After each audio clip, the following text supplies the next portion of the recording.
نرگس ایک ناچنے والی لڑکی تھی، میں اسے حج پہ لے گیا، پہلے میں نے بہت سے تانے سنے اور پتہ نہیں کیا کیا کچھ سنا، پھر اس کو بیٹی بیٹی کہہ کر ساتھ لے کے چلا، میدان عرفات میں پہنچے تو شام کو وہ بہت زارو قطار رو رہی، جب شام ہوئی کیا ہوا؟ کہ میدان عرفات میں تو اللہ کہتا ہے میرا بندہ آج اتنے گناہ لے کے آ جتنے بارش کے قطرے، ہائے ہائے، جتنے ریت کے ذرے، واہ، جتنے درختوں کے پتے قربان جاؤں، جتنے گردش ایام میں بننے والے دن اور رات، ان کے گھڑی اور گھنٹے، لا اتنے گناہ لے کے آ۔ ہے کوئی دنیا میں اتنے گناہ کرنے والا؟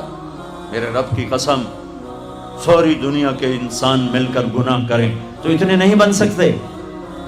اور میرا اللہ یوں ایک مرد ایک عورت سے کہہ رہا ہے آج میرے دربار میں آ، تو آ گئی تو آ گیا، لا کتنے ہیں؟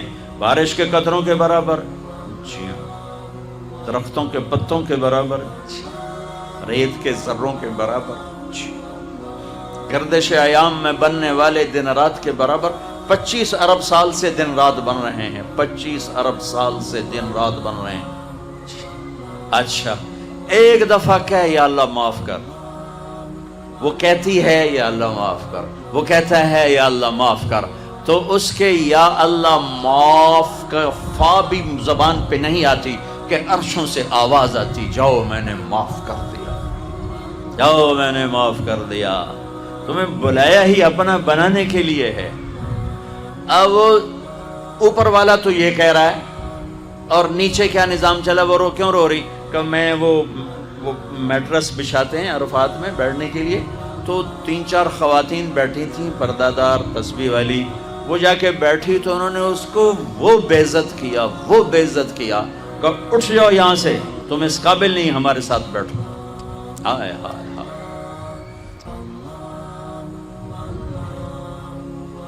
یہ میں ایسے نہیں کہہ رہا، آنکھوں دیکھ کے بتا رہا ہوں۔ یہ تو جی دیندار لوگ، ہم دیندار ہیں، تم دنیا دار ہو، شرابی ہو، جواری ہو، سود خور ہو۔ اس لفظ نے اس طبقے میں تکبر پیدا کیا، عجب پیدا کیا، اوروں کی حقارت پیدا کی، اوروں کو گھٹیا سمجھا، اوروں کو ذلیل سمجھا۔ اور دوسرے طبقے میں کیا نقصان آیا کہ انہوں نے اپنے آپ کو آزاد سمجھا، شراب بھی چلی، زنا بھی چلا، سود بھی چلا، جھوٹ بھی چلا، قتل بھی چلا، ہیرا پھیری بھی چلی، ناچ گانا بھی چلا، گھنگرو بھی چھنکا، جام بھی چھلکا، آوارگی، جی ہم دنیا دار لوگ ہیں، جی ہم دنیا دار لوگ۔ اس چیز نے انہیں جانور بنا دیا، انسانوں سے نکال کے جانور بنا دیا، اور وہ بے لگام ہو گئے۔ جیسے گاڑی کا کنٹرول ختم ہو جائے تو وہ بے لگام ہوتی ہے، کسی دیوار میں ٹکرائے، درخت میں ٹکرائے، گاڑی سے ٹکرائے، اپنے سواروں کو مارے، اگلی سواری کے سواروں کو مارے۔ ایسے ہی یہ ہم تو جی دنیا دار لوگ ہیں، ہم تو جی دنیا دار لوگ ہیں، اور یہ کہہ کر ہر حرام کو حلال کر لیا۔ ابے جھوٹ کیوں بول رہے ہو جی ہم تو دنیا دار لوگ ہیں؟ ابے سود کیوں کھا رہے ہو جی ہم تو دنیا دار لوگ ہیں؟ ابے یہ ناچ گانے کی محفلیں کیوں سجاؤ جی ہم دنیا دار لوگ ہیں؟ ابے رشوت کیوں لے رہے ہو جی ہم دنیا دار لوگ ہیں؟ نماز کیوں نہیں پڑھتے ہو جی ہم دنیا دار لوگ ہیں؟ روزے کیوں نہیں رکھا جی ہم دنیا دار لوگ ہیں؟ یہ اس تقسیم نے دو بڑے نقصان جو میں نے آنکھوں دیکھے، کانوں سنے، انہی میں تو زندگی بیت گئی ہے، انہی میں زندگی بیت گئی ہے۔ اس تقسیم نے یہ بڑے نقصان پہنچائے۔ ہر مسلمان مرد عورت دیندار ہے، کلمہ جو پڑھتا ہے، ہر مسلمان مرد عورت دنیا دار ہے، کپڑے نہیں پہنے، چھت کے نیچے نہیں رہتا، روٹی نہیں کھاتا، کسی نہ کسی کمائی کے سلسلے میں لگا ہوا نہیں ہے، ہر مرد عورت دیندار ہے۔ ہاں لیول چھوٹا بڑا ہے تو مشکل اسلام نہیں، مشکل یہ ہے کہ سیکھا نہیں، مشکل یہ ہے کہ سکھایا نہیں، مشکل یہ ہے کہ ماحول میں سچ نہیں ہے۔ اور جب سارے جھوٹ بولیں تو سچ بولنا مشکل ہو جاتا ہے، سارے نماز چھوڑیں تو نماز پڑھنا مشکل ہو جاتا ہے، سارے روزہ چھوڑ رہے ہوں تو روزہ رکھنا مشکل ہو جاتا ہے، ساری بے پرد ہو جائیں تو پردہ کرنا مشکل ہو جاتا ہے، سارے وعدہ توڑنے والے ہوں تو وعدہ نبھانا مشکل ہو جاتا ہے۔ یہ مشکل باہر سے آئی ہے، اندر میں نہیں ہے۔ ایک اور آیت پیش کرتا ہوں، ایک اور آیت۔ ایک تو میں نے اللہ کی یہ بھی اللہ کا ہی فرمان ہے، لیکن وہ ایک اور اینگل سے تھا، یہ دوسرے اینگل سے۔ لقد کان لکم، کوئی یہ نکالو، سوال ہے یہ نکالو۔ لقد کان لکم فی رسول اللہ اسوۃ حسنہ۔ واہ واہ، رب بھی ہے نا۔ اچھا، اللہ نے کیا خوبصورت لفظ استعمال کیا، حسنہ۔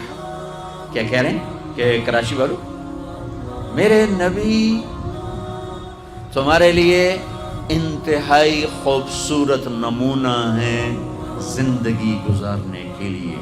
میرے نبی کی زندگی میں تمہارے لیے خوبصورت نمونہ۔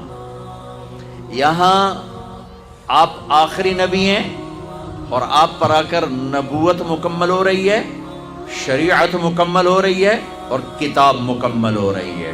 اور میں 3 لفظ حدیث سے پیش کرتا ہوں۔ اختم بکتابہم الکتب وبشریعتہم الشرائع وبدینہم الادیان۔ یہ پہلی کتابوں میں جو اللہ کا فرمان ہے وہ کہ میرے نبی آ رہے ہیں۔ یہ شاہ علیہ السلام نے ارشاد فرمایا پچھلی کتابوں کہ جن کی کتاب پر کتابیں ختم، جن کے دین پر دین مکمل، جن کی شریعت پر شریعت مکمل، جن کی کتاب پر کتابیں مکمل۔ اس سارے بیک گراؤنڈ میں لفظ آنا چاہیے تھا لقد کان لکم فی رسول اللہ اسوۃ کاملہ، کہ میرے نبی کی زندگی تمہارے لیے مکمل نمونہ ہے، مکمل ضابطہ حیات ہے۔ اللہ نے کامل کا لفظ چھوڑ کر حسنہ، نیکی کو بھی کیا کہتے ہیں؟ حسنہ۔ سبحان اللہ، حسنہ کسے کہتے ہیں؟ خوبصورت، خوبصورت۔ میرے اللہ کہہ رہے ہیں میرے نبی تمہارے لیے بہت خوبصورت نمونہ ہے۔ نیکی کو کہا خوبصورت چیز، اپنے حبیب کی زندگی کو کہا خوبصورت نمونہ۔ یہ خوبصورت کا لفظ کیوں فرمایا ہے کہ میرے بھائی بہنوں، حسن، خوبصورتی کسی دلیل کی محتاج نہیں ہوتی۔